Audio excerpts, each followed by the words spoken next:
전도 집회가 이제 8일 남았네요. 금방 다가옵니다.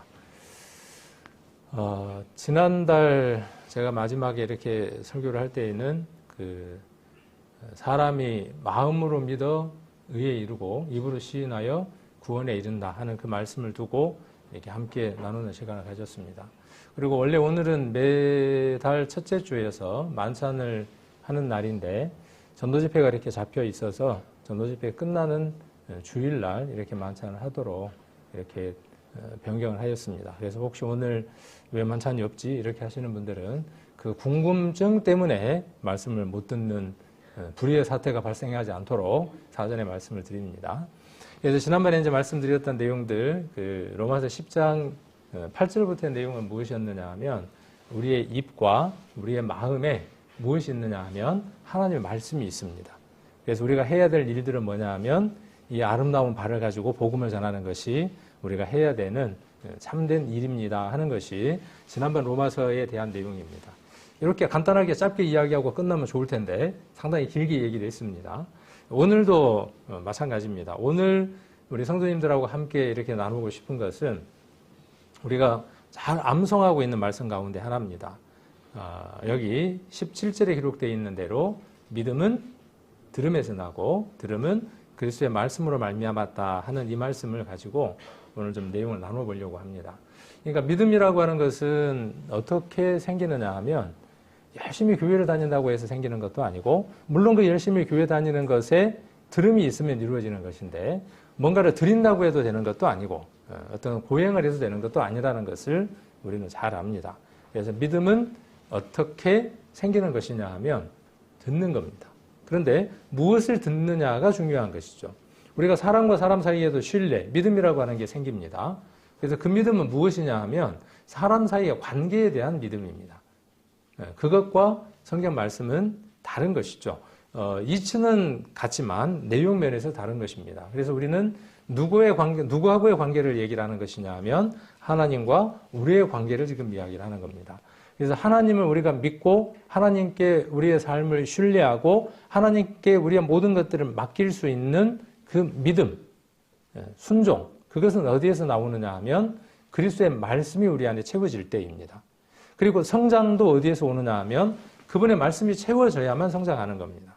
아이가 젖을 먹고 그리고 그 젖이 끝나면 이유식을 먹고 이유식이 끝나면 단단한 음식을 먹고 장성화가 되는 것과 같은 이치입니다. 근데 이스라엘은 그렇지 않았다는 거예요. 이사야가 10장에서 지금 말하고자 하는 내용은 무엇이냐 하면 이스라엘은 그렇지 않았다는 거예요. 하나님이 그들을 하나님의 백성으로 선택했음에도 불구하고 그들의 입에 말씀이 있어야 하고 그들의 마음에 말씀이 있어야 됨에도 불구하고 그들은 말씀을 듣지 않았다. 안 들었을까요, 그들이? 수없이 들었습니다. 듣지 않았다는 말의 의미는 무슨 의미예요? 여기 노란색을 해두었습니다. 순종하지 않았다는 뜻입니다. 그러니까 내가 들었다라는 말은 무엇으로 바꿀 수 있느냐 하면 내가 그 말씀대로 행하였다라는 말과 같은 것입니다. 내가 믿음이 있다? 그 말은 무슨 말이냐 하면 내가 당신을 신뢰하고 당신에게 내 생각을 맡길 수 있다. 내 결정을 당신에게 맡길 수 있다가 무엇이냐 하면 믿는다, 순종한다라는 의미입니다. 내가 예수님을 믿습니다. 내가 하나님을 믿습니다라는 말은 어떤 뜻이냐 하면 지난번에 우리가 골로새에서 배웠지만은 그의 사랑의 아들의 나라로 우리가 들어갔습니다. 그분이 왕이고 그 왕의 통치 가운데 있는 것이죠. 그분이 모든 것을 책임지신다고 믿고 그분의 통치 속에서 살아가는 겁니다. 이것은 과거, 현재, 미래 모든 죄의 사함을 받았느냐? 라는 문제로부터 출발해서 과정 가운데 있는 겁니다. 그 출발점입니다. 자, 그래서 순종치 않으면 여기 이사야가 이야기하는 것처럼 이렇게 말하고 있는 거죠. 이스라엘 백성들에게 우리의 전하는 바를 누가 믿었나이까? 이사야가 이렇게 말하고 있는 거죠. 그들의 백성이 믿었다고요? 안 믿었다고요? 안 믿었다고요. 그러면서 뭔 얘기를 하느냐 하면 이사야 53장 얘기를 하는 겁니다. 이 얘기는 어디와 연결이 되어 있냐 하면 이사야가 이 말을 하는 것은 이 복음을 순종치 않았다라는 얘기는 이사야서 53장을 이야기를 하는 겁니다. 구약에 복음이 없습니까? 그렇지 않습니다. 신약에 복음만 있습니까? 그렇지 않습니다. 복음만이라고 이야기하니까 좀 이상한데 전체가 복음입니다. 전체가. 구약도 전체가 복음입니다. 그리스도에 관한 것입니다. 특별히 이사야 53장은 그리스도의 순환에 대해서 이야기를 하고 있습니다. 그들이 그렇게 명확하고 분명하게 기록되어 있는 그리스도의 복음에 대해서 수없이 들었지만 언제부터 들었습니까? 창세기 때부터 레위기를 통해서 신명기를 통해서 많은 말씀들을 통해서 그들이 들었지만 그 말씀에 순종치 않았다는 것이죠. 오죽하면 뭐라고 이야기를 했습니까? 제사보다도 뭘 원한다고? 하나님을 아는 것을, 순종하는 것을. 그렇게 믿음의 선지자들이 이야기를 했겠습니까? 우리도 마찬가지입니다. 우리도 수없이 복음을 듣습니다. 오늘도 듣습니다. 그리고 이번 전도 집회는 특별히 그 내용이 함축되어 있고 정리되어 있는 내용들을 더 듣는 겁니다. 왜 이걸 더 들어야 할까요? 전도 집회를 왜 참석해서 또 들어야 할까요? 저는 몇 번 들었을 것 같아요. 제가 84년도에 구원을 받았으니까 지금까지 한 달에 1년에 2번만 들었다고 계산을 해도 몇 번이겠습니까? 근데 들으면 들을 게 없냐? 그렇지 않다는 거죠. 들을 게 있다는 거죠. 그래서 이 믿음은 들음에서 난다 하는 것, 그리고 그리스도의 말씀이라고 하는 이것과 그 다음에 12장에 무슨 얘기가 나오냐 하면 11장에는 뭔 얘기가 나오냐 하면 이들이 하나님의 말씀을 불순종했기 때문에 그 불순종의 결과로 이 복음이 누구에게 넘어갔다고 이야기를 하느냐 하면 이방에 넘어갔다는 얘기가 11장의 내용입니다. 그리고 12장에서는 뭔 얘기를 하느냐 하면 산제사에 대한 이야기를 하면서 3절부터 뭔 얘기를 하느냐 하면 분량과 분수에 관한 얘기를 합니다. 믿음은 분량이 있습니다. 그리고 믿음은 받은 은혜가 있습니다. 그러니까 받은 은혜가 다 다릅니다. 다 달라요. 은혜가 다 다르니까 어떻게 했습니까? 그 은혜를 갚는 것도 다 달라요. 이것은 무엇이라고 표현했느냐 하면 로마서 12장 6절에서는 분수라고 표현을 했습니다. 그리고 3절에서는 은혜대로라고 이야기를 했고 또 분량대로라고 이야기를 했습니다. 그러니까 믿음은 분량이 있는 것이고 믿음은 무엇이 있는 겁니까? 분수가 있는 겁니다. 그러니까 분수라는 말을 잘못 오해를 하면 쪼개갖고 나눠서 얼마 받는 것. 물론 이렇게 이해를 할 수도 있겠지만은 그러니까 나는 이게 내 분수다. 분수에 맞게 살아야지. 그런 의미라기보다는 더 큰 어떤 의미들을 담고 있습니다. 은혜라는 말이 있기 때문에. 그래서 믿음은 무엇으로 통해서 우리가 형성이 되느냐 하면 그리스도의 말씀을 들음으로써 우리가 믿음이 생겼습니다. 그 생긴 믿음은 그대로 정체되어 있고 머물러 있는 것이 아니라 이 믿음은 생물이에요. 생물. 살아있는 물체예요. 그래서 어떻게 되느냐 하면 성장합니다. 자랍니다. 그리고 그 자람에 양이 있어요. 분량이라고 하는 게 있습니다. 그러니까 내가 믿음이 생겼으면 무엇을 사모하고 무엇을 추구하고 무엇을 소망해야 되느냐 하면 내 믿음의 분량이 무엇인지를 알아야 한다는 거예요. 내 믿음의 분량의 양이 얼만큼인지를 생각하고 그 양을 채워야 하겠죠. 지난번에 수요일 날 골로새서를 통해서 7개를 배웠다 그랬죠. 7개. 그 7개 가운데에 한 개가 뭐냐 하면 채우는 겁니다. 채우는 것. 채워야 어떻게 되느냐 하면 개가 되는 겁니다. 나중에 골로새서 한번 읽어보십시오. 7개. 그래서 분량이라고 하는 것을 채워나가야 되는 거예요. 채워야.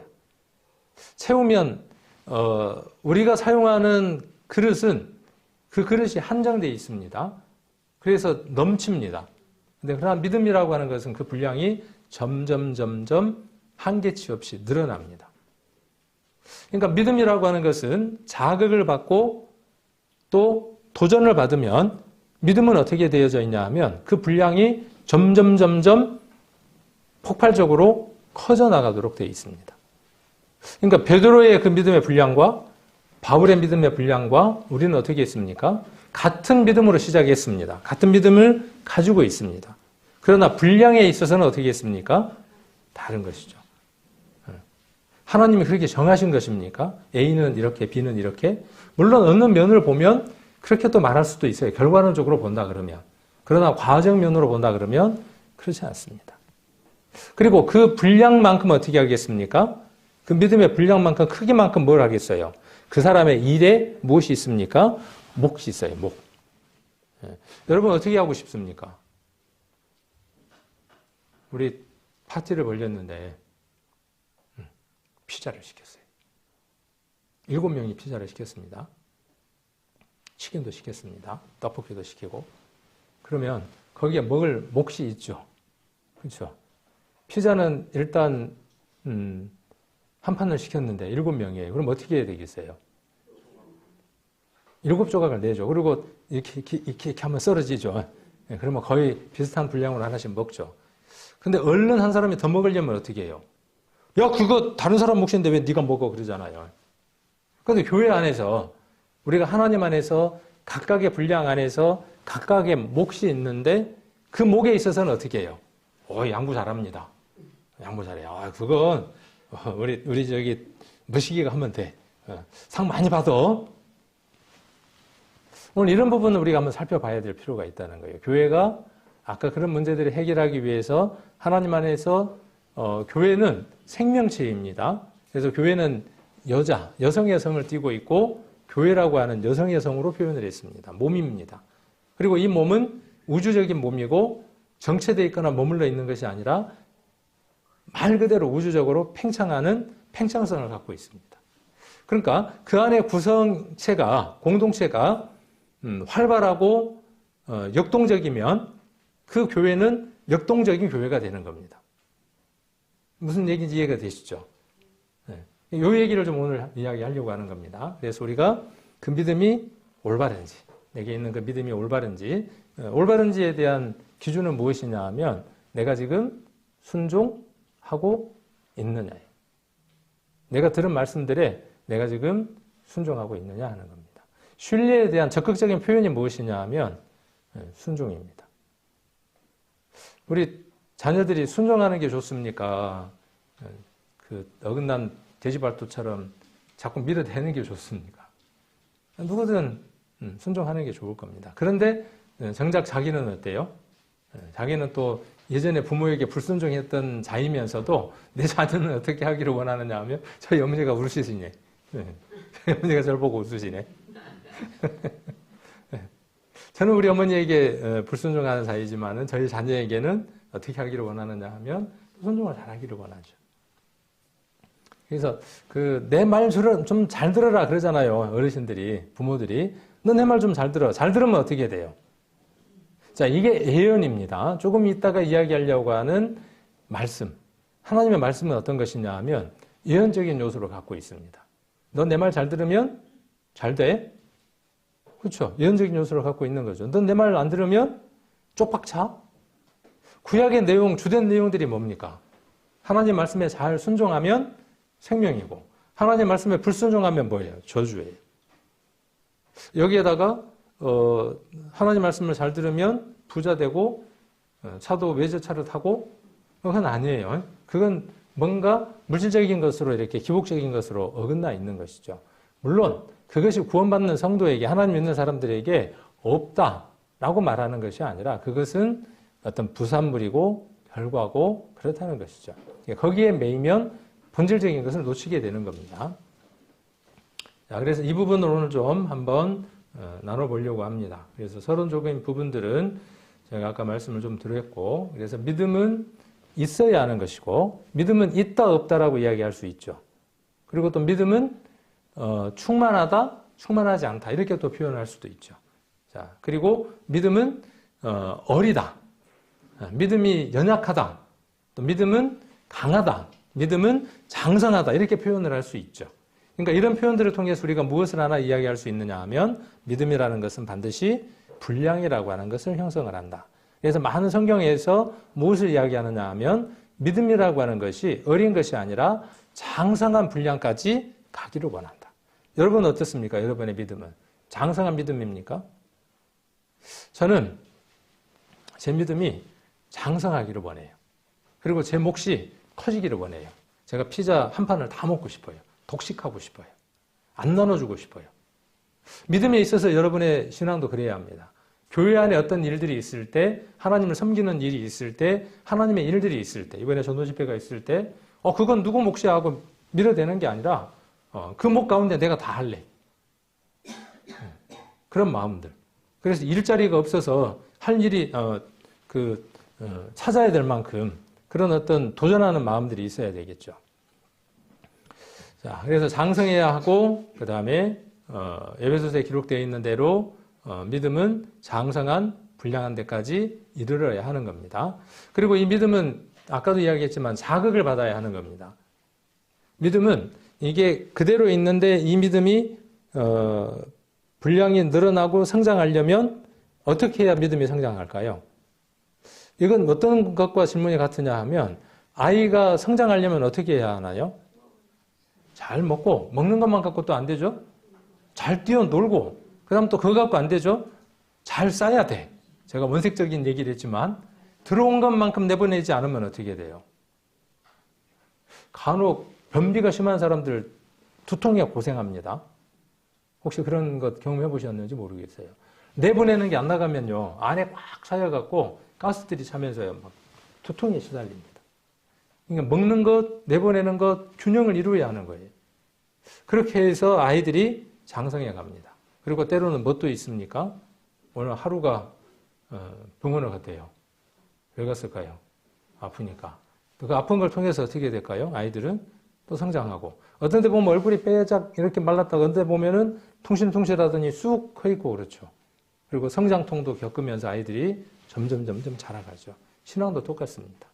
그러면 우리 눈에 보이는 사람이라고 하는 것은 그런 성장의 과정을 겪는데 신앙은 어떻게 해야 성장을 할까요? 질문을 드리고 제가 대답하지 않고 이렇게 한번 쳐다보는 이유는 얼굴이 눈이 마주치면 제가 물어보려고 지금 그러는 겁니다. 저 쳐다보지 마십시오. 어떻게 해야 믿음이 장성하고 믿음의 분량이 커져나가고 내 몫을 찾아갈 수 있겠습니까? 교회가 힘든 이유가 무엇 때문이냐 하면요. 각각이 자기의 몫이 무엇인지를 모르기 때문에 그래요. 그 몫만큼을 일을 하지 않기 때문이에요. 그러면 일을 하지 않는 이유는 무엇 때문이냐 하면 그의 믿음이 그것을 감당할 만한 분량이 안 되기 때문이에요. 그러면 왜 그러냐는 거예요. 왜 그러냐? 결론은 어디냐 하면 그가 들은 말씀이 빈약하기 때문이에요. 그래서 이 셋은 아까 믿음의 분량, 믿음의 분수라고 하는 것은 뛸래야 뛸 수 없는 상호관계를 갖고 있습니다. 그래서 믿음의 분량이 늘어나려면 어떻게 해야 될까요? 우리 교회 안에 소두증 걸린 사람들이 굉장히 많아요. 또 대두증 걸린 사람들도 많아요. 소두증은 뭐냐 하면 뇌가 작아. 몸은 이렇게 부풀어 있는데 뇌가 약해. 그래서 판단력이 흐린 게 소두증. 대두증은 뭐예요? 몸보다 머리가 커진 거예요. 어디서 들은 건 있어갖고. 우리 교회 안에 말씀 속에서 들은 것들이 아니라 막 주워 들은 게 많아. 그리고 어떤 결정된 게 없어. 그래갖고 뭐라 그래요? 이래야 된다 그러고 저래야 된다 그러고. 이건 뭐 해보면 아냐 하면 회의를 해보면 알아요. 회의를 해보면 이게 소두증인지 대두증인지 사도행전에 나와 있는 믿음의 소리 야고보가 그때도 그랬죠. 초대교회 때에도 서로 막 경험 갖고 이야기를 많이 한단 말입니다. 그런데 야고보라고 하는 사람이 나타나서 야고보가 뭐라고 딱 말하느냐 하면 성경 말씀을 가지고 이런 말씀이 구약에 있는데 이 상황에서 이 말씀이 옳습니다. 그러니까 어때요? 전부 다 샤타마우스. 소두증도 대두증도 샤타마우스. 그래도 그때 초대교회는 어때요? 그 말씀이 그들 안에 들려올 때 그 말씀대로 순종하려고 하는 믿음의 양심들이 있었죠. 교회는 이 믿음의 양심이 굉장히 중요합니다. 자기 고집, 자기 생각대로 이야기를 하고 끝끝내 그걸 포기하지 않습니다. 그리고 그것을 성경 속에서 자기 안에서 바른 것이라고 철석같이 믿습니다. 그렇지 않습니다. 그래서 이런 부분들이 정리가 되면 교회는 자연스럽게 되는 겁니다. 자, 믿음의 분량, 믿음은 그러므로 자라는 겁니다. 아까 답을 이야기해드렸나요? 안 해드렸나요? 믿음이 어떻게 하면 성장할 건가? 라고 물었는데 답을 안 해드리고 넘어가니까 안 궁금합니까? 하나도 안 궁금해. 이미 답을 알고 계시죠? 아까 로마서 10장 17절이 답입니다. 믿음은 들음에서 나지만 그 들음은 그리스도의 말씀이라 그랬죠. 믿음의 분량이 커지고 믿음의 분수가 늘어나려면 그 들음이 점점 더 풍성해져야 가야 하고 그 믿음의 내용이 점점 성장해 가야 돼요. 초등학교 때 들었던 것, 중학교 때 들었던 것, 고등학교 때 들었던 것, 취업을 하기 위해서 들었던 것, 더 큰 공부를 위해서 들었던 것 각각 다르죠. 그리고 이제 대학에 가서 초등학교 때 얘기를 들어보니까 어때요? 아, 참 유치하네. 그때 뭘 알아요? 아, 내가 지금 장성했구나, 성장했구나 하는 것을 아는 것이죠. 다 어디에서 오는 겁니까? 교육이라고 하는 들음에서 오는 겁니다. 다양한 들음이에요, 세상 안에. 다양한 들음, 그것을 교육이라고 하는 것으로 여러 가지로 전문화해 놓은 것입니다. 교회도 마찬가지입니다. 우리 성도님들이 말씀 속에서 계속 더한 말씀 속으로 들어가야 하는데, 혹간에 이렇게 생각하시는 분들도 있을 거예요. 우리 목사님은 성경 저만큼 알면 설교하는데 별로 불편할 점도 없을 것 같은데, 또 요 근래 보니까 뭘 배우더니 어려워서 죽겠다고 설교가. 이제 그만 배워야 될 것 같은데 왜 저리 맨날 배운다고 어디를 부지런히 쫓아다니고, 그 돈 갖고 장례 준비를 하지 왜 둘이서 저 많은 돈을 저리 쓴다냐? 라고 생각하실 분들도 있을 것 같아. 저한테 그렇게 말하신 분도 없고 제가 그렇게 들은 적도 없어요. 근데 제가 예전에 저를 한번 생각을 해보니까 그런 생각이 드는 거예요. 그래서 제가 이제 자문자답을 해보는 겁니다. 내가 왜 이러고 있지? 내가 뭐 때문에 이걸 하고 있지? 뭐 때문에 이걸 시작을 했지? 저는 더 많이 알고 싶어요. 더 많이 듣고 싶어요. 내가 갖고 있는 경험과 내가 알고 있는 지식 속에서 하나님의 말씀을 알아갈 수 있는 범주와 또 나보다 더 많은 것을 아는 사람의 믿음의 범주는 분명히 다르기 때문에 그렇습니다. 내가 생각할 수 있는 영역과 또 다른 사람이 생각할 수 있는 영역이 다릅니다. 전문성들이 다르기 때문에 그렇습니다. 이 말씀을 이렇게 이해하지만 다른 분들은 이 말씀을 더 다른 방향에서 더 풍성하게 설명해 내는 사람도 있어요. 이게 틀렸냐? 그렇지 않아요. 그래서 어느 때는 한 시간의 그 배움 속에서 내가 더 많은 것들을 풍성하게 배우게 됩니다. 오고 가면서 그것들을 누리면서 둘이 기뻐요. 막 그 연애 때보다도 둘이 차를 타고 다니는 그 시간이 너무 좋아요. 일주일에 한 번씩 다니는 그 시간이. 무엇을 지금 제가 이야기하려고 하느냐 하면 제 믿음의 분량은 제가 알고 있는 한계치로 절대로 늘릴 수 없어요. 내가 알고 있는 이 지식은 내가 아는 것 이상으로 내가 더 뛰어넘을 수 없어요. 결국은 외부로부터 자극을 받거나 스스로 교육을 받을 수 있는 것들을 통해서 받지 않으면 성장해 갈 수 없어요. 저는 우리 교회가 장성하기를 원하고 성장하기를 원하고 하나님의 일을 더 본질적인 것 속에서 바르게 알고 더 성장하기를 원해요. 그래서 저는 그 믿음에 투자를 하고 있습니다. 혹시 누군가가 그렇게 이야기하거나 묻거든 그렇게 답을 해 주십시오.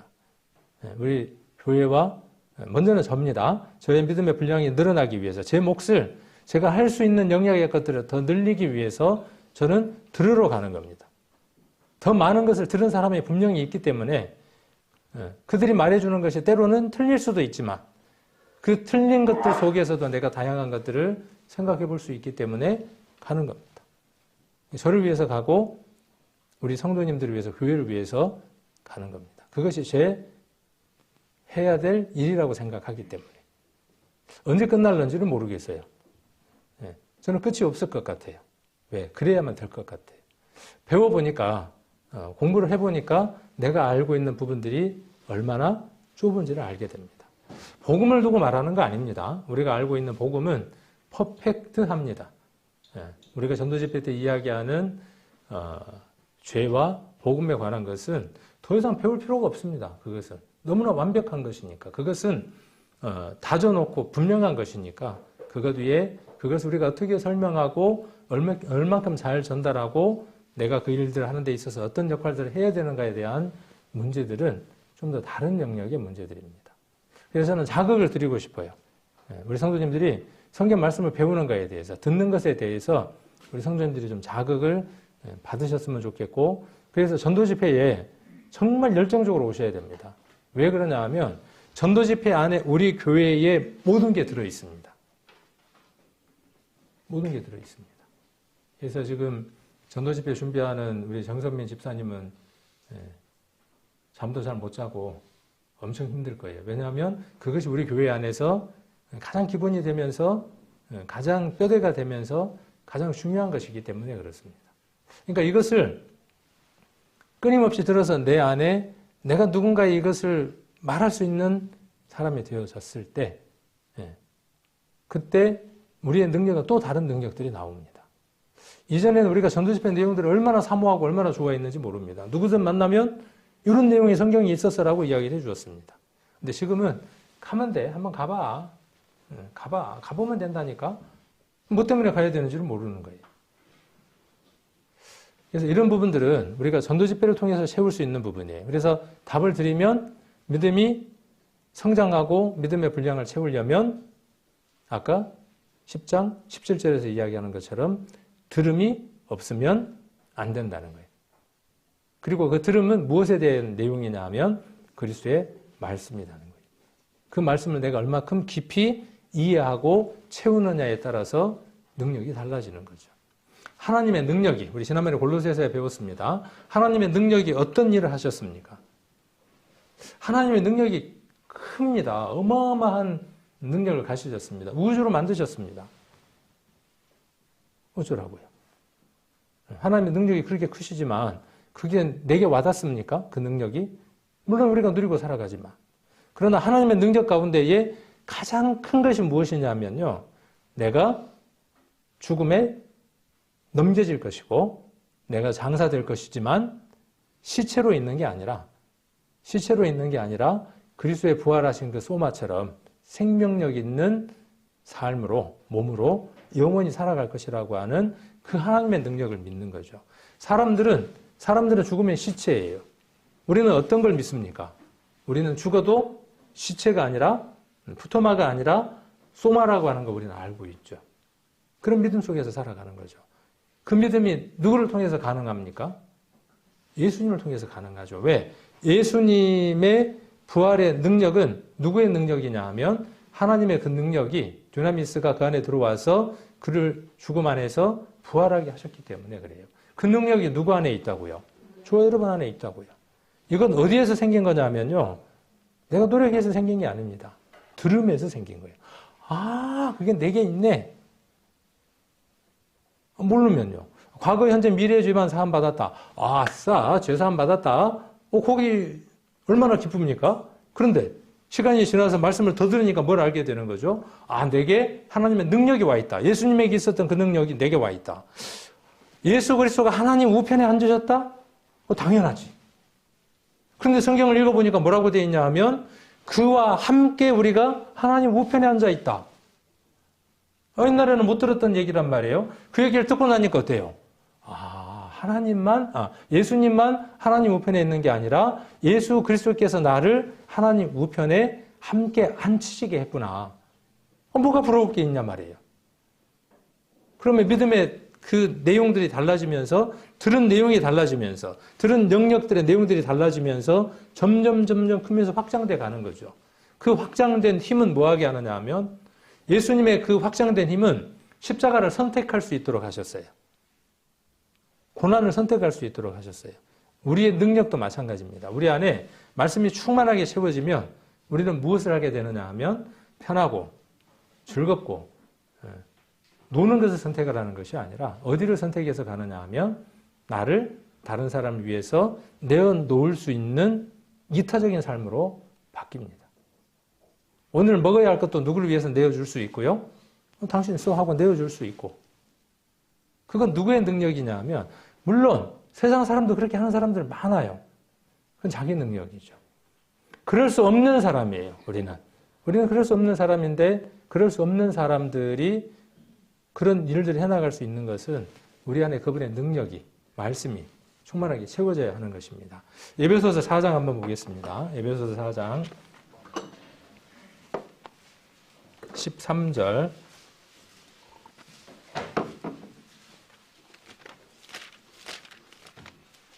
제가 같은 얘기를 오늘 계속 반복해서 이야기를 하고 있으니까 오늘은 믿음의 분량, 믿음의 분수 안 잊어버리실 것 같아요. 그래서 오늘 에베소서 4장과 그 다음 로마서 12장에 대한 말씀만 우리 성도님들이 같이 묶어서 정리를 해두면 오늘 충분히 전달이 될 것 같습니다. 4장 13절부터 한번 보겠습니다. 13절부터 우리가 다 하나님의 아들을 믿는 것과 아는 일에 하나가 되어, 못 찾으시면 앞에 보셔도 됩니다. 온전한 사람을 이루어 그리스도의 장성한 분량이 충만한 데까지 이르리니, 이는 우리가 이제부터 어린아이가 되지 아니하여 사람의 괴술과 간사한 유혹에 빠져 모든 교훈의 풍조에 밀려 요동치 않게 하렵니다. 오직 사랑 안에서 참된 것을 하여 범사에 그에게까지 자랄지라. 그는 머리니 곧 그리스도라. 그에게 온 몸이 각 마디를 통하여 도움을 입음으로 연락하고 상합하여 각 지체의 분량대로 역사하여, 분량이 또 나옵니다. 그 몸을 자라게 하며 사랑 안에서 스스로 세우느니라. 성경은 이렇게 이야기를 합니다. 우리 성도님들 각각이 그리스도 안에서 몸을 이루고 있다. 그리고 그 몸의 한 부분이다. 한 지체다. 라고 이야기를 하고 있습니다. 그리고 그 지체가 그 지체로서 충만해질 때, 온전하여질 때 교회는 온전하게 자란 모습을 보여준다라고 이야기를 합니다.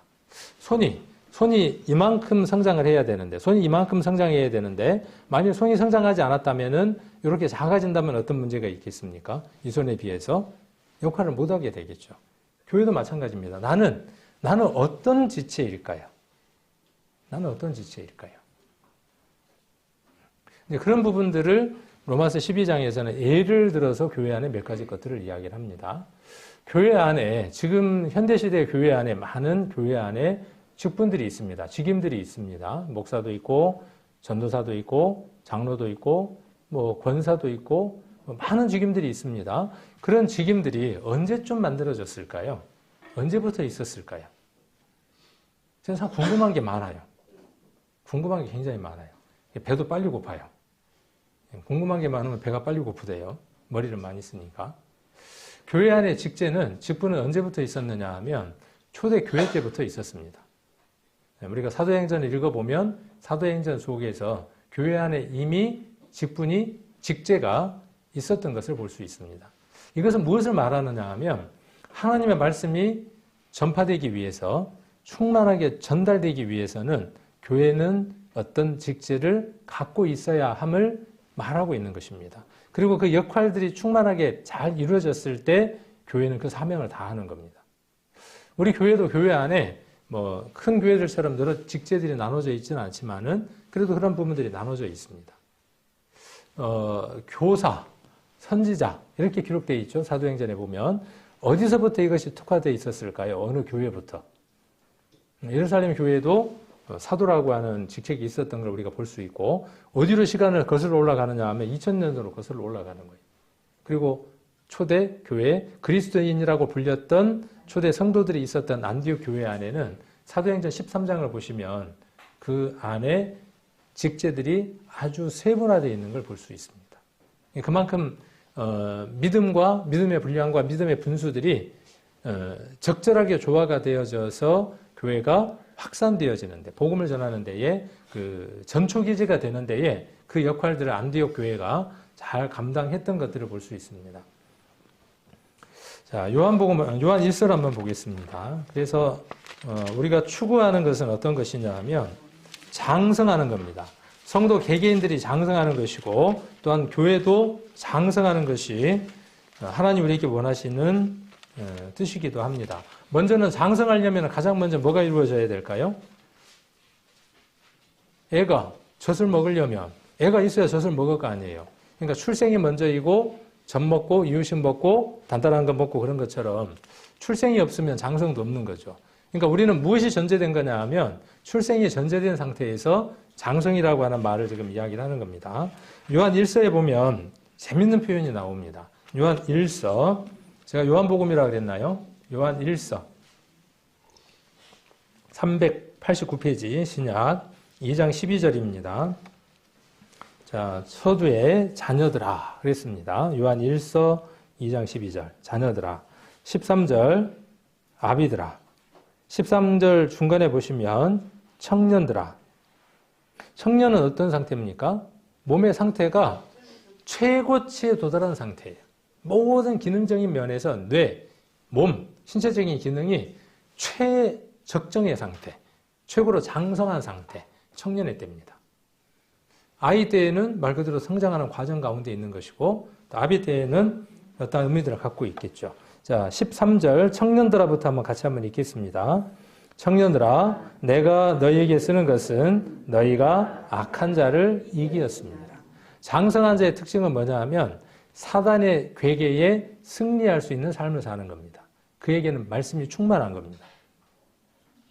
그 뜻대로 살아가는 겁니다. 또 14절도 한번 봅니다. 아이들아, 14절 보시면 아이들아 라고 되어 있고 또 아비들아 라고 이야기하고 있고 반복하고 있죠.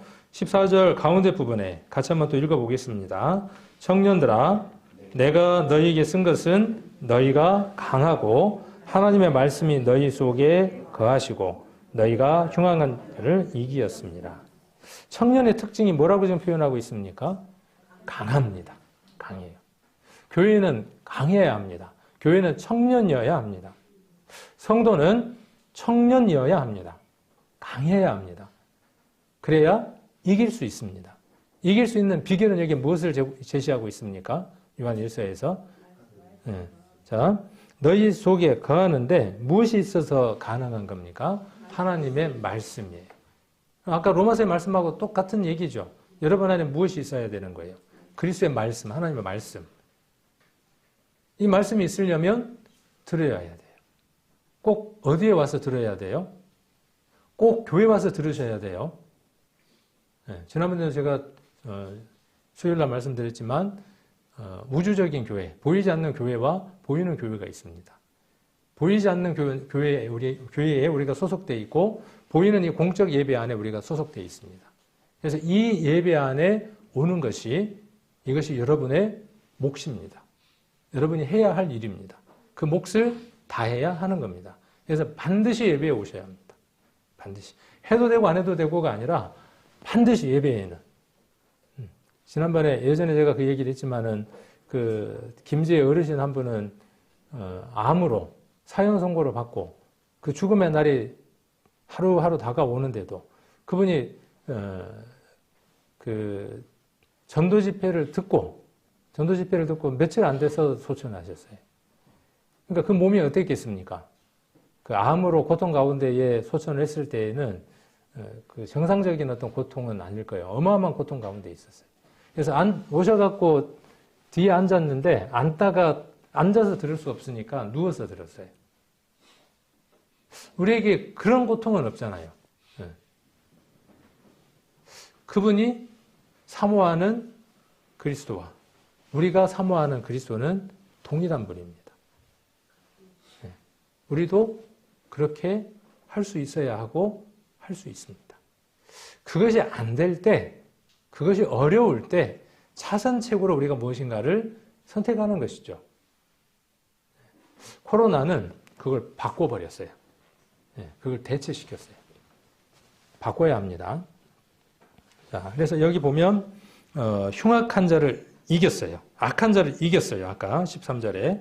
그래서 승리하는 비결, 장성한 자의 비결은 뭐냐 하면 하나님의 말씀을 우리 속에 거하게 하는 겁니다. 우리는 싸워서 이길 힘이 없어요.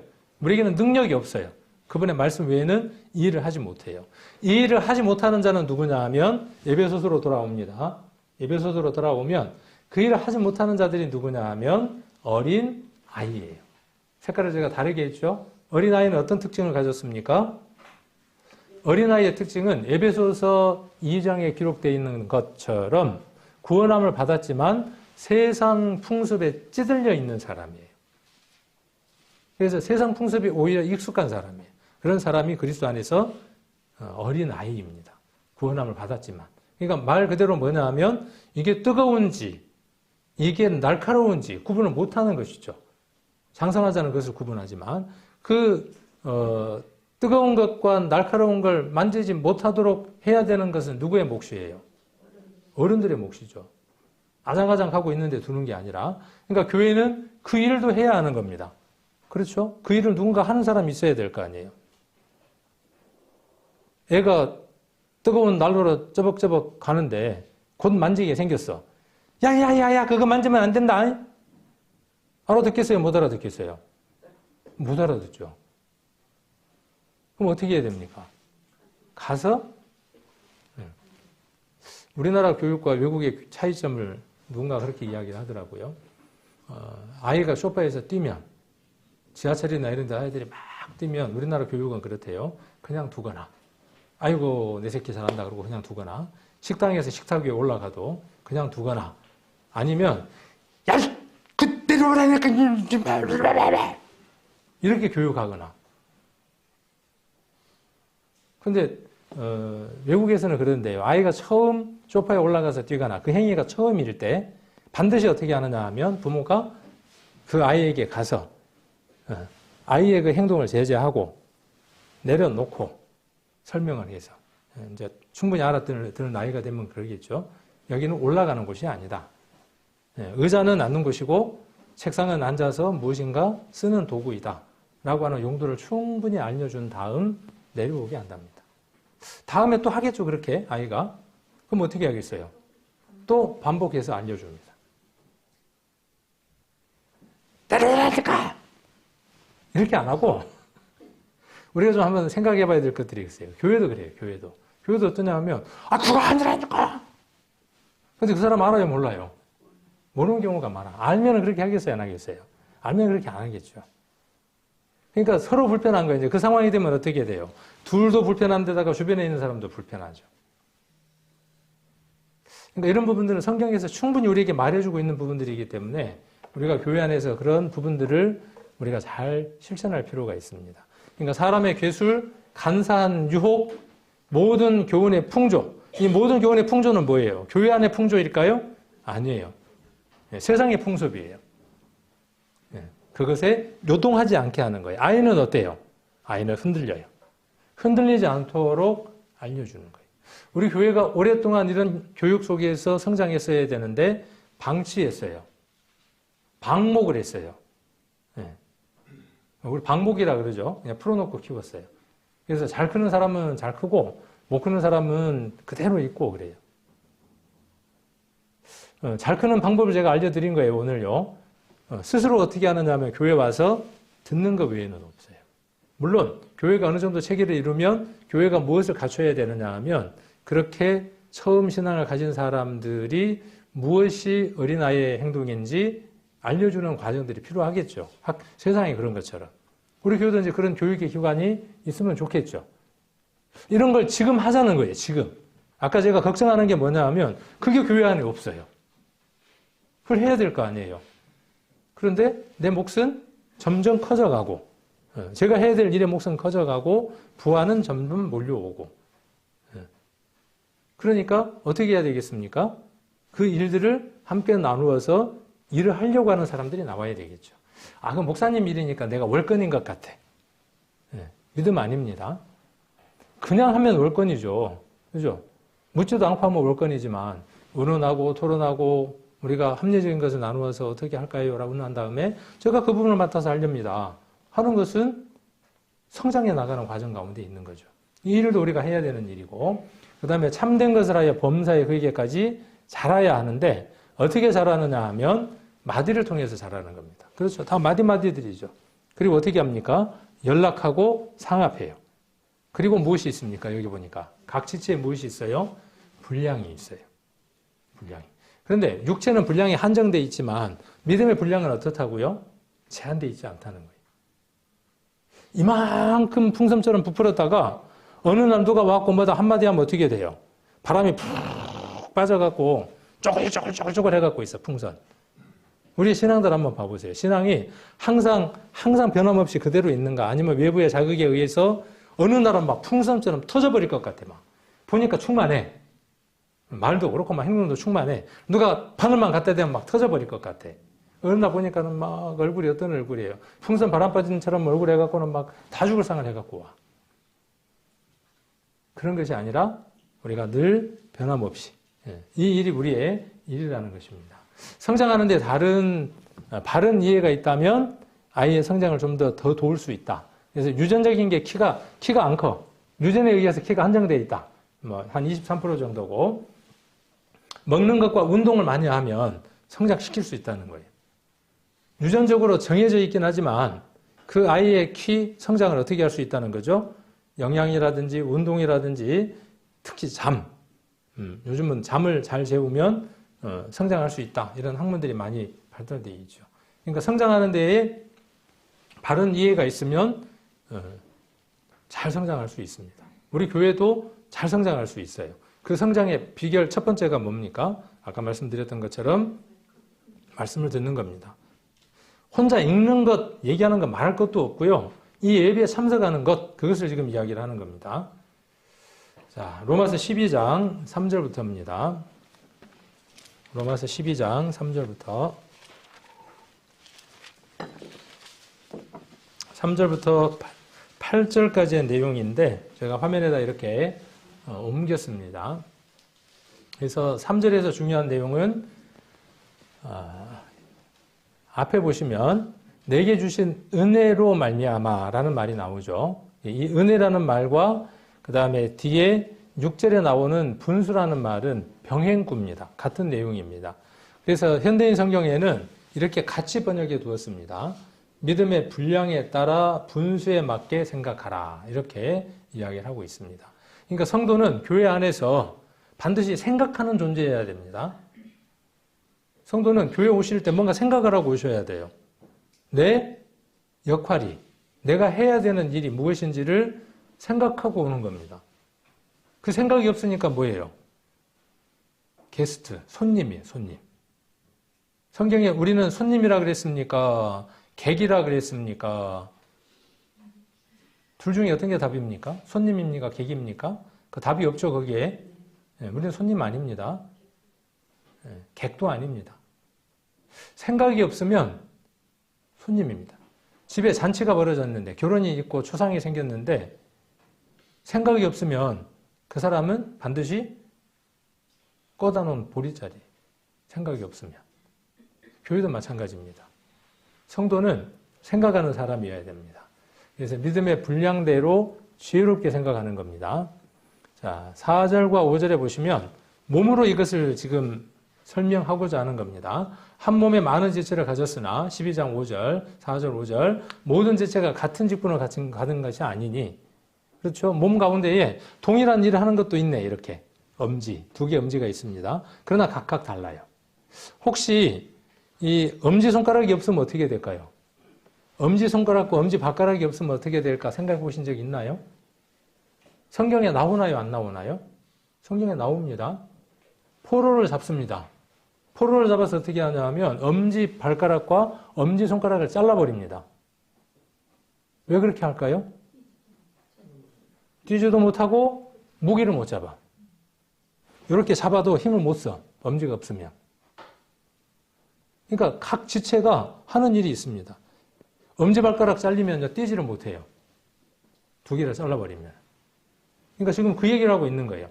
많은 사람이 그리스도 안에서 한 몸이 되어 서로 지체가 됐어요. 교회 안에 엄지 역할을 하는 사람이 있습니다. 분명히 있습니다. 그분이 빠지면 어떻게 돼요? 물건 못 들지. 저기 봐도 창을 못 잡는 거예요. 자, 현대인 성경에는 우리 많은 사람이 그리스도 안에서 한 몸이 되어 서로 지체가 되었습니다. 그랬어요. 그러니까 연합하고 상합해서 불가분의 관계에 있는 겁니다. 자, 그리고 12장 6절에서 8절까지에는 7가지의 예를 들어서 이야기를 합니다. 지난번에 7개의 얘기를 했고 오늘은 7 분수에 대한 역할들에 대한 얘기를 6절부터 하고 있습니다. 제가 한번 읽어보겠습니다. 저기에다가 제가 번호를 매겨놨습니다. 1번 우리에게 주신 은혜대로 받은 은사가 각각 다르니 혹 예언이면 믿음의 분수대로 혹 섬기는 일이면 섬기는 일로 혹 가르치는 자면 가르치는 일로 혹 권위하는 자면 권위하는 일로 구제하는 자는 성실함으로 다스리는 자는 부지런함으로 긍휼을 베푸는 자는 즐거움으로 할 것이니라. 여기 보니까 성실, 부지런, 즐거움 이런 수식어들이 있죠. 교회의 일은 이런 것입니다. 부지런함으로 해야 하고 성실함으로 해야 하고 그런데 이것은 어떤 것이에요? 짜증나는 게 아니에요. 어떤 것이냐 하면 즐거운 일이에요. 자, 그래서 이렇게 7가지가 나열이 되어 있는데 그 7가지에 대한 내용들을 한번 오늘 시간이 다 됐기 때문에 자세히 볼 수는 없을 것 같고 간략하게 한번 보도록 하겠습니다. 그래서 믿음의 분량이 있습니다. 하나입니다. 그 하나 가운데에 이렇게 역할들이 있습니다. 그래서 7개의 역할을 제가 이렇게 예언, 섬김, 가르침, 권면, 구제, 다스림, 긍휼 이렇게 이야기를 해두었습니다. 꼭 어떤 사람이 이 한 가지의 일만 한다라고 단정 짓는 게 아니라 교회 안에는 이렇게 다양한 일들을 다양한 성도들이 해냅니다. 어떤 사람은 2가지를 해내는 사람도 있고 어떤 사람은 3가지를 해내는 사람도 있고 어느 사람은 1가지 일을 해내는 사람도 있고 근데 지금 바울은 뭔 얘기를 하고자 하는 것이죠? 아무것도 하지 않는 그들에게 지금 말하고자 하는 것이죠. 교회에 그 구성원으로 있으면서 몸의 지체이면서 영양분만 쪽쪽 빨아먹고 있는, 좀 안 좋게 표현하면 영양분만 쪽쪽 빨아먹고 아무것도 안 하는 사람들에게 이야기하고 있는 거죠. 그런 역할을 할 수밖에 없는 사람도 있어요.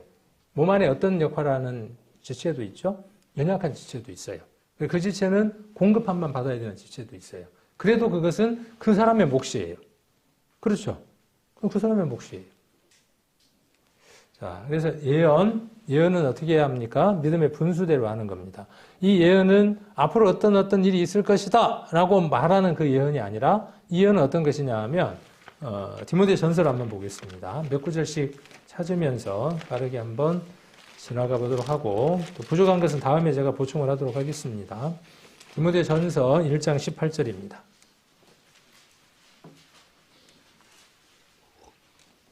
예언이라 그러니까 단어에서 오해가 있을 수 있어서 그 오해를 풀려고 하는 겁니다. 1장 18절 아들 디모데야 내가 네게 이 경계로서 명하노니 전에 너를 지도한 예언을 따라 그것으로 선한 싸움을 싸우며 전에 너를 지도한 게 있다 그 말이에요. 디모데에게 교회 일을 할 때는 이렇게 해야 돼. 또 교회 안에서 지임자를 세울 때는 이렇게 해야 돼 하고 지도한 것들이 있다는 것이죠. 그러니까 그것을 무엇으로 지금 바울은 말하고 있느냐 하면 예언이다라고 이야기를 하고 있죠. 그래서 이 예언이라고 하는 것은 교회가 정해놓은 규범이라고 한번 정의를 내려볼 수도 있어요. 교회 안에서 이렇게 해야 된다고 하는 어떤 규범들, 거기에 관한 말씀들 이렇게 한번 우리가 생각을 해볼 수 있습니다. 그리고 분수대로라는 말은 수학적인 용어라고 합니다. 헬라어에서. 그래서 조화, 비례 이런 걸 이야기를 하고 그래서 이 분수대로라는 말은 아까 3장 12장 3절에서 각각 받은 은혜대로라고 이야기를 했죠. 그 단어가 같은 단어입니다. 은혜라는 말과 분수라는 말은. 그래서 이렇게 예언의 말씀으로 지도의 말씀을 들은 사람들은 또 어떻게 살아가야 합니까? 예를 들면 이제 저 같은 경우에 해당할 수도 있겠네요. 제가 이 말씀을 되게 적용할 수도 있겠네요. 목사로서 교회 안에서 성도들에게 또 어떤 영역 안에서 내가 어떠한 일을 해야 하는지를 말씀을 통해서 제가 지도받은 것이 있죠. 예언을 받은 것이 있죠. 그러니까 예언이 아까 제가 뭐라고 말씀드렸습니까? 너가 이렇게 살면 이렇게 돼.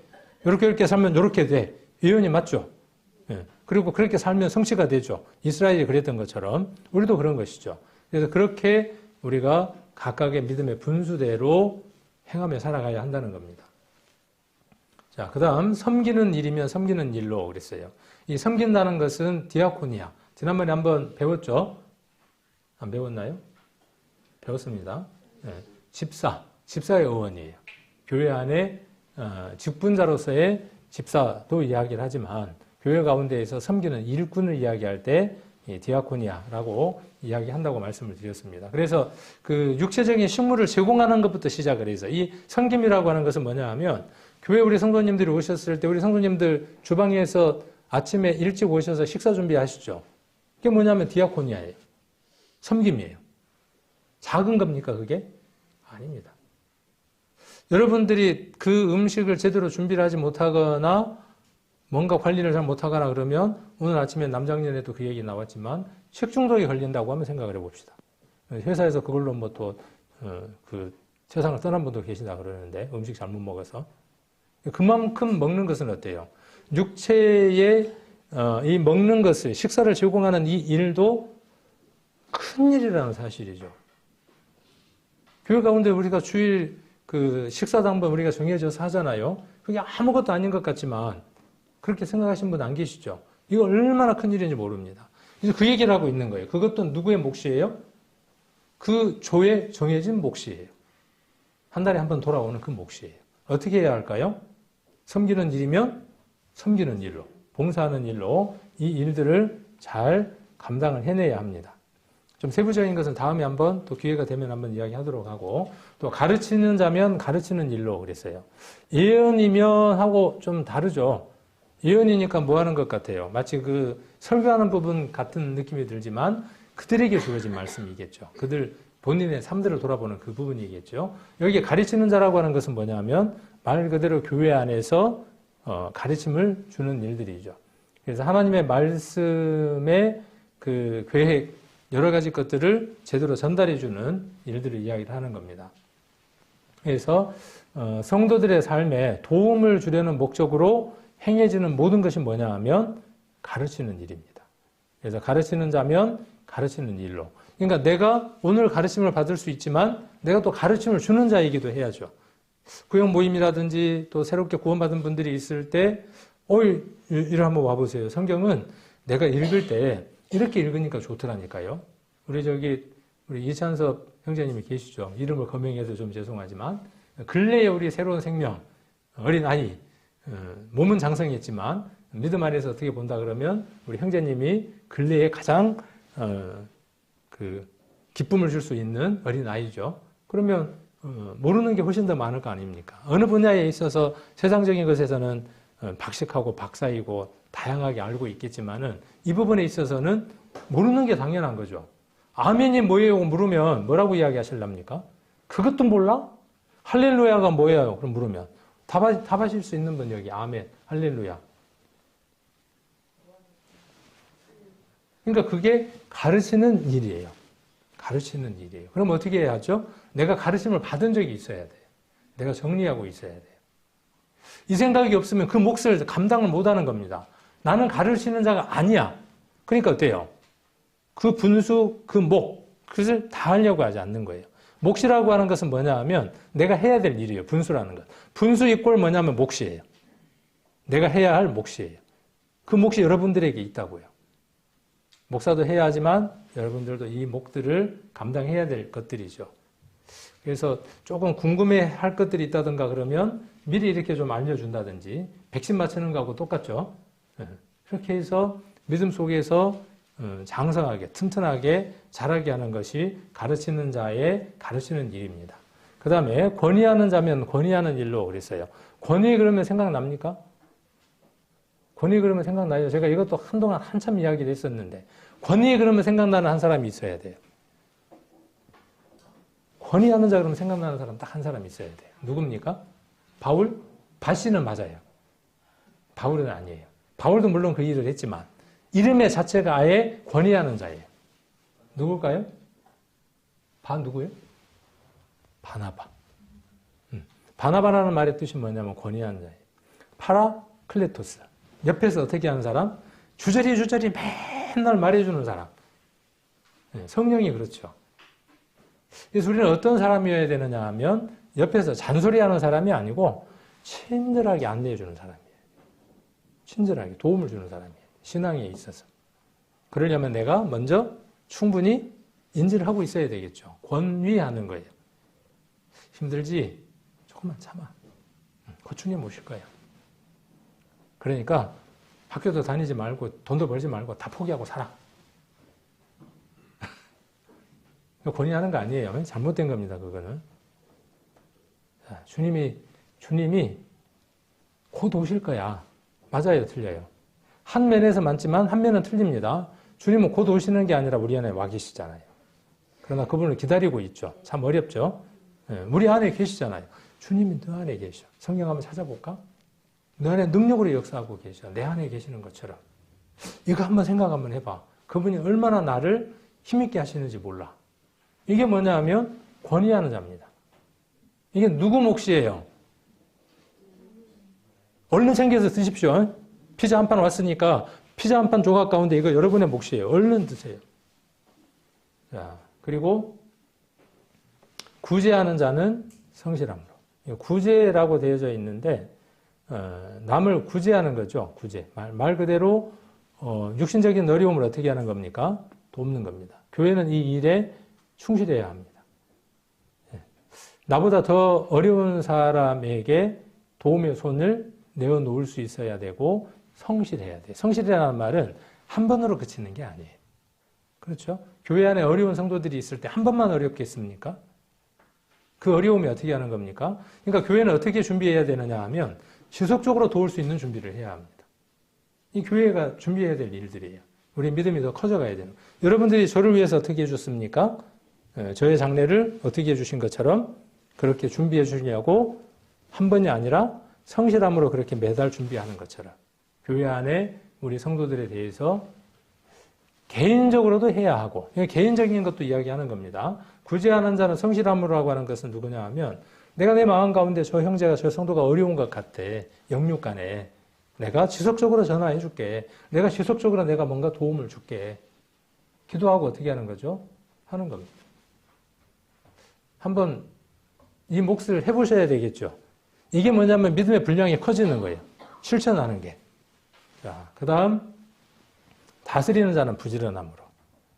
이 다스린다라는 말은 선두에 서다, 통치하다 그런 뜻을 갖고 있습니다. 통치하다, 지도하다 그런 말을 갖고 있는데 선두에 서다라는 말이 더 강합니다. 앞서 있는 거예요. 앞잡이에요. 그러니까 앞서 있으니까 어떻게 해야죠? 부지런해야죠. 그래서 부지런하려고 했어요. 일찍 교회 나와서 여러 가지 일들도 하고 늦게 퇴근하려고 일단 그것은 해야 되겠다고 생각을 해서 하고 있는 거죠. 그러니까 하나님의 일을 하는 데 있어서 교회 여러 가지 일들을 하는 데 있어서 부지런함이 필요한 거죠. 자, 그리고 긍휼. 긍휼을 베푸는 자는 무엇으로? 즐거움으로. 긍휼을 베풀 생각을 하면 즐거워요. 이 긍휼이라고 하는 것은 눈에 보이는 육체적인 것과 그다음 혼적인 것과 영적인 것 다 포함이 되어지죠. 우리는 긍휼을 입은 자이죠. 하나님 우리에게 긍휼을 베푸시려고 했을 때 얼마나 즐거웠겠습니까? 저는 그 생각을 종종 해봅니다. 하나님이 십자가를 선택하시고 인간의 모습을 오시려고 모든 것들을 다 계획하시고 이스라엘 선택하시고 그 모든 일들을 다 이끌어 가실 때 우리 하나님은 얼마나 즐거우셨을까? 마치 부모가 자식에게 뭔가를 주려고 요리를 하고 뭐가 막 준비할 때 그 아이가 와서 그것을 맛있게 먹을 그 얼굴을 떠올리면서 부모가 즐거워하는 것처럼 긍휼이라고 하는 건 그런 겁니다. 여러분에게 그런 대상이 있습니까? 교회 안에서도 그렇고 내가 복음을 전할 이 긍휼은 특히 구원받지 못한 사람을 향한 것이죠. 저 사람이 구원받고 삶을 살아가면 완전히 대박일 텐데 그것만 생각해도 내가 흡족해. 걔를 보면 내가 웃어. 너 왜 나보고 웃어? 나는 몰라. 근데 내가 알게 해줄게. 밥도 사주고 차도 사주고 타고 다니는 차 말고요. 커피. 얼마나 그 사람이 다가오겠습니까? 알아요. 느껴요. 자, 그래서 즐거움으로 하는 겁니다. 이 세부적인 건 우리 성도님들이 한번 로마서 12장하고 에베소서라든가 이런 말씀들을 두고 한번 쭉 묵상을 해보시면 더 좋을 것 같습니다. 믿음이라고 하는 것은 성장하는 겁니다. 그리고 생명체이기 때문에 항상 역동적으로 움직입니다. 그리고 무엇을 만들어내느냐 하면 분량을 만들어냅니다. 그리고 그 분량은 무엇과 연관이 있느냐 하면 해야 하는 목, 그 분수와 관계가 있습니다. 그래서 믿음을 정체되어 있고 고정되어 있는 것으로 생각하지 마시고 내 믿음은 확장되는 것이다. 그 믿음을 확장하기 위해서는 내가 말씀을 더 사모하고 더 많은 말씀들을 내가 배울 수 있도록 내가 모든 환경들을 바꿔야 되겠구나. 예배에 참석해야 되겠구나. 전도 집회는 반드시 빠지지 말아야 되겠구나. 내가 다 적어서 기필코 다 외우리라. 그렇게. 그러면 내 믿음의 분량들이 어떻게 되어지죠? 움직이기 시작을 하죠. 점점 커져나가기 시작을 하고 걔가 움직일 때 유기적으로 같이 움직이니까 분수도 어떻게 했어요? 할 일들을 찾아서 하게 됩니다. 하지 마라 그래도 합니다. 하지 마라 그래도. 그리고 이것은 유기적이면서 너무나 아름다운 모습입니다. 저와 우리 교회 성도님들이 이렇게 성장해 가기를 원하고 저도 믿음 속에서 더 성장할 겁니다. 성장하고 있고 성장할 겁니다. 이 성장이 우리 성도님들에게 영향을 미치기를 원하고 우리 성도님들도 성장하는 그러한 분량과 분수대로 살아가는 그런 우리 성도님들의 삶들이 되시기를 원합니다.